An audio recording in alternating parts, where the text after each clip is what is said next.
అత్యుత్తమ విద్యా ప్రమాణాలతో నైతిక విలువల బోధనతో ఎందరో విద్యార్థులను తీర్చిదిద్ది ఉత్తమ పౌరులుగా దేశానికి అందించిన Rajamahendravaram Saint Anne's school golden jubilee వేడుకలు ఈ నెల 27-28 తేదీల్లో ఘనంగా నిర్వహించేందుకు ఏర్పాట్లు చేస్తున్నట్లు ప్రిన్సిపల్ ఝాన్సీ వెల్లడించారు.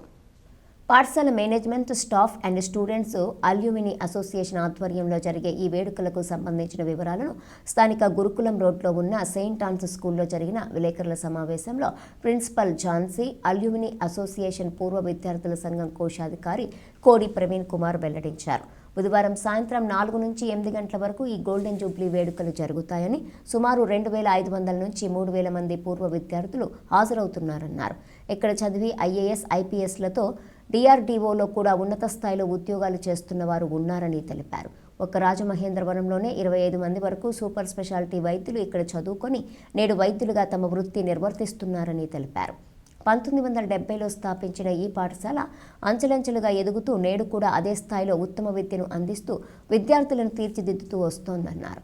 ఇప్పుడు ప్రస్తుతం 2500 మంది వరకు విద్యార్థులు ఇక్కడ చదువుతున్నారంటే పాఠశాల ఏ స్థాయిలో విద్యాబోధన అందిస్తుందో ఇట్టే తెలుస్తుందన్నారు. గతంలో ఇక్కడ చదువుకొని నేడు ఉన్నత స్థాయిలో అంటే ప్రధానమంత్రి కార్యాలయంతో పాటు పలువురు సీనియర్ IAS, IPS అధికారులతో పాటు విదేశాల్లో స్థిరపడిన విద్యార్థులు కూడా ఉన్నారని, వారందరి ద్వారా సెయింట్ ఆన్స్ స్ఫూర్తిని అందరికీ తెలిసేలా చేయటమే తమ ఈ గోల్డెన్ జూబ్లీ వేడుకల ఉద్దేశమని తెలిపారు. పూర్వ విద్యార్థుల సంఘం అధ్యక్షుడు బొప్పన బ్రహ్మాజీరావు, వైస్ ప్రెసిడెంట్ కనకం కేదార్, సెక్రటరీ జాన్సన్, కోశాధికారి కోడి ప్రవీణ్, ఎగ్జిక్యూటివ్ మెంబర్ నరేష్, ఉపాధ్యాయులు డి సునీల్ కుమార్, శ్యామల తదితరులు పాల్గొన్నారు. Established in the year 1970 with the request of Bishop Gopur Reddy from Visakhapatnam, and it was started with 8 children in the church, RCM church premises, and after that it grew into number and we had to change the premises to this present school premises, and it was within the few years it reached. With the hard commitment work of our sisters, it was affiliated to ICSE, and it was from then on, 1978, we achieved the ICSE affiliation, and from till today, the school is giving 100% result.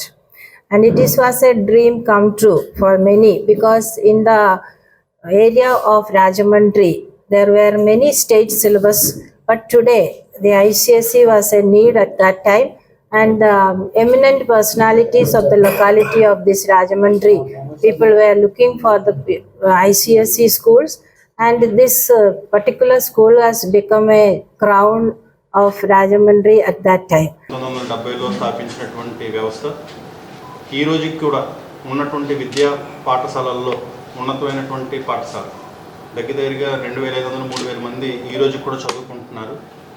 ఉన్నటువంటి పరిస్థితుల్లో most economical school కింద కూడా చెప్పుకోవచ్చు. ఈ రోజుల్లో విద్య చాలా ఖరీదుగా అయిపోయింది.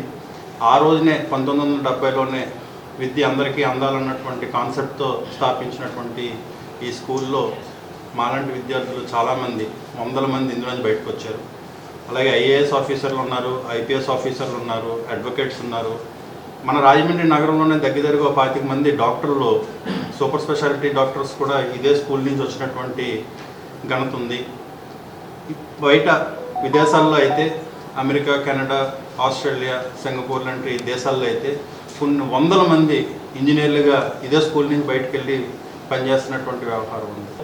ఆ గోల్డెన్ జూబ్లీ సెలబ్రేషన్స్ కోవిడ్ వల్ల పోస్ట్ పోన్ అయ్యి ఇది ఈ నెల 27వ తారీఖు, 28వ తారీఖుని చేసుకోవాలని స్కూల్ మేనేజ్మెంట్ నిర్ణయించింది.